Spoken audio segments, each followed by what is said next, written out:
Assalamualaikum warahmatullahi wabarakatuh. Alhamdulillahilladzi ja'alal qur'ana hudal linnasi wa bayyinatin minal huda wal furqan. Wassalatu wassalamu ala sayyidina Muhammadin wa ala alihi wa sahbihi ajma'in. Puji syukur hanyalah milik Allah Subhanahu wa Ta'ala yang telah memberikan kita beribu macam nikmat dan putaran ekonomi dalam kehidupan sehari-hari. Setiap hari kita bisa makan, minum, berpakaian, bahkan hadir di tempat ini, semua karena Allah masih memberikan kita nikmat rezeki. Hadirin yang dirahmati Allah, rezeki itu ibaratkan air. Jika air itu bersih, maka tubuh kita menjadi sehat. Tapi jika air itu kotor, pasti tubuh kita akan menjadi sakit. Begitu juga dengan rezeki. Jika kita mendapatkan rezeki tersebut dengan cara yang halal, insya Allah hidup kita akan menjadi tenang. Namun, jika kita mendapatkan rezeki itu dengan cara yang haram, maka hati pun menjadi gelisah dan hidup penuh dengan masalah. Maka dari itu, penting bagi kita membicarakan tentang ekonomi syariah.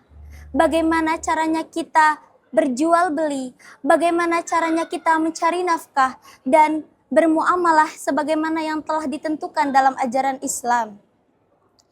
Ekonomi syariah itu bukan hanya teori, tapi solusi nyata. Mulai dari cara kita belanja di warung, nabung di bank, bahkan sampai mengelola usaha. Di dalam Al-Quran, Allah telah mengingatkan, wahai orang-orang yang beriman, janganlah kamu memakan harta sesamamu dengan jalan yang batil, kecuali dengan jalan yang telah berlaku suka sama suka di antara kamu. Quran Surah An-Nisa ayat 29. Ayat di atas menerangkan bahwa hukum berniaga dalam Islam adalah boleh, bahkan dianjurkan, asalkan kita melakukannya dengan cara yang baik dan tidak merugikan orang lain. Maka dari itu, tujuan kita berniaga adalah semata-mata jangan hanya mencari keuntungan duniawi, tapi juga menjadi ladang ibadah untuk mendekatkan diri kepada Allah Ta'ala.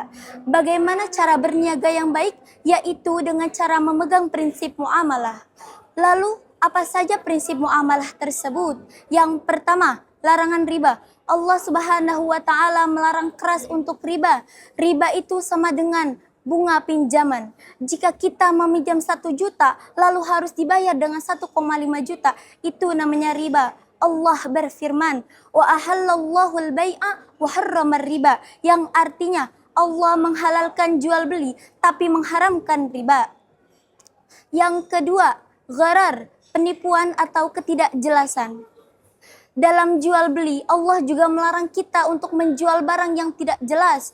Jika kita menjual barang yang tidak jelas kualitasnya, yang tidak jelas produknya, dan bahkan kita tidak tahu jumlah barangnya, maka itu adalah gharar. Yang ketiga, maisir, judi atau untung-untungan.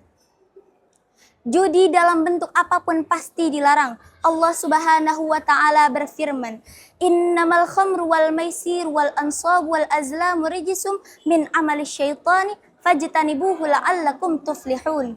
Yang artinya, sesungguhnya judi, khamar, dan mengundi nasib adalah perbuatan setan, maka jauhilah.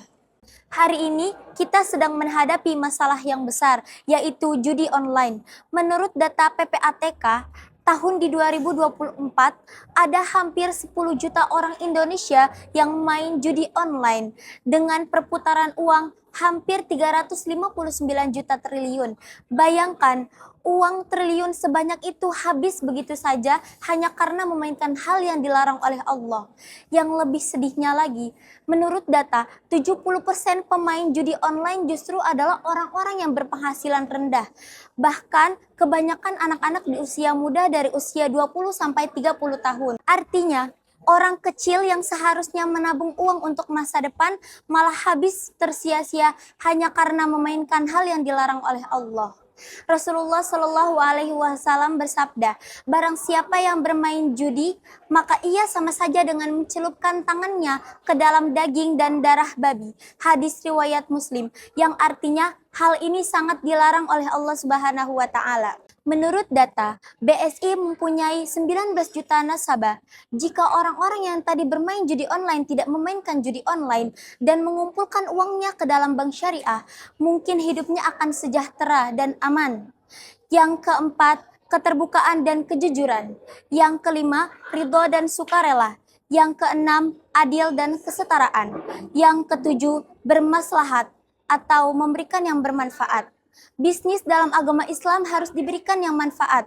Contohnya seperti membuka toko makanan yang halal ataupun membuka toko alat tulis untuk anak-anak sekolah. Jangan kita membuka toko yang tidak bermanfaat seperti judi, minuman keras, ataupun narkoba.